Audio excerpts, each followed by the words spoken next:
In the winter of 2005, scientists made a frightening discovery. Increasing global temperatures were causing the Greenland ice sheet to melt at an alarming rate. With the help of satellite sensors, scientists saw that the glaciers had softened to the point that they risked a sudden collapse. If that happens, it would cause a catastrophic rise in sea level. If we continue on business as usual, it will be this century, and very possibly before the middle of the century.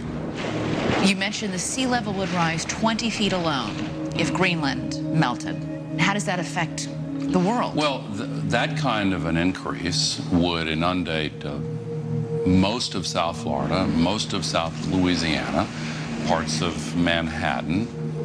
In the low countries of Europe, like the Netherlands and Belgium, they would be almost completely covered. In China, 250 million people would be underwater, almost the entire nation of Bangladesh. It's even been speculated that if the sea level rise occurred fast enough, some major cities might have to be abandoned, like for instance London, because it's too complex and too expensive to build the seawalls as high as are necessary. Are you going to build a wall 25 meters high around Florida? I don't think so. You're talking about hundreds of millions of refugees. I mean, that's huge. I mean, I think it's impossible to imagine a strain It is. on the system quite that big. It really is. We have seen what happened when 100,000 people were displaced from New Orleans and the Gulf Coast communities.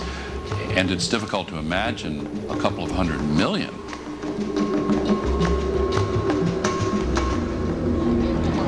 You're going to see mass migrations on a biblical scale.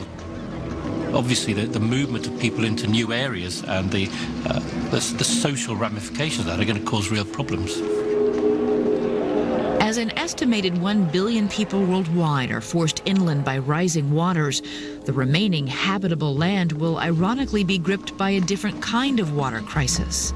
In the West, 75% of the water comes from snowpack. We're going to lose that snowpack. We've built up cities, huge cities, that depend totally on that water.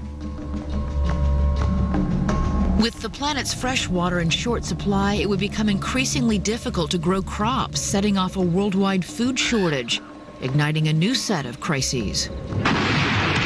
The United Nations identifies something like 150 flashpoints where wars may be fought over water. War, famine, and drought, coupled with an unstable climate system, could push the death toll into the billions. This is a level of disaster that the world has never seen.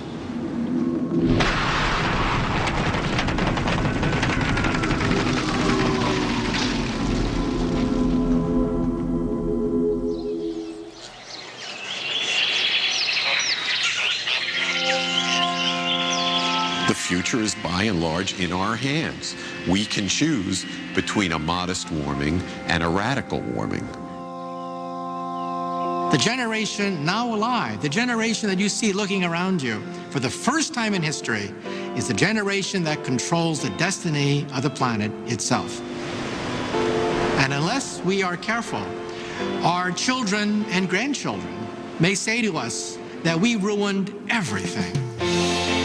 I think the greatest tragedy in the universe would be to realize that we have enough intellect and enough technology to save ourselves from a killer asteroid, but not enough intellect to save us from ourselves.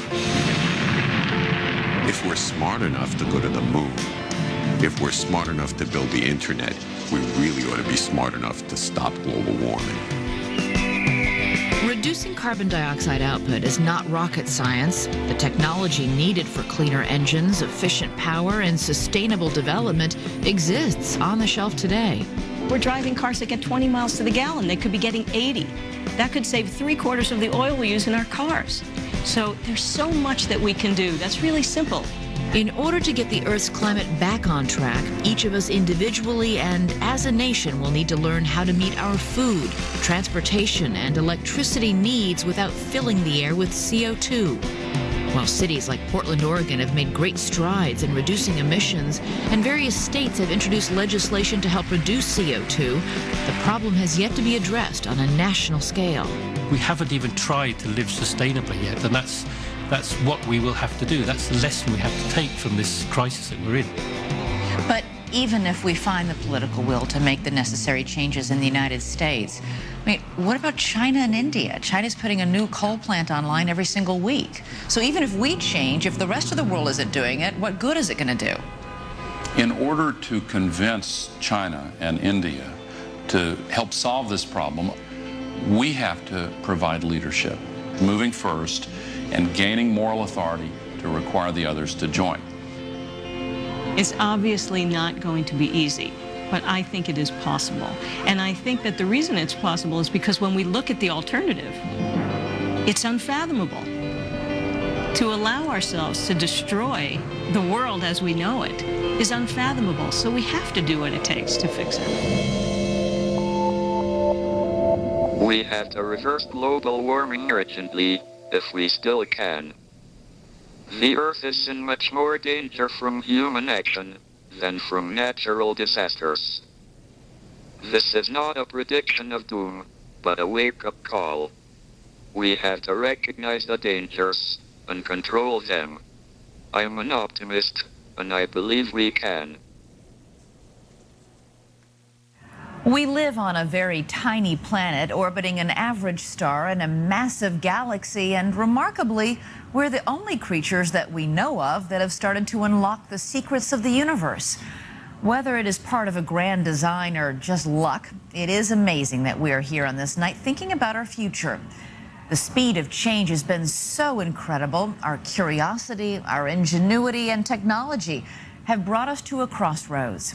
Unless we get hit by some cosmic bus, most of the serious problems we face we can cope with and survive. We have the power to shape our future. The question is, will we? I'm Elizabeth Vargas. Thanks for watching, and good night. To purchase a home video of this program, go to abcnews.com.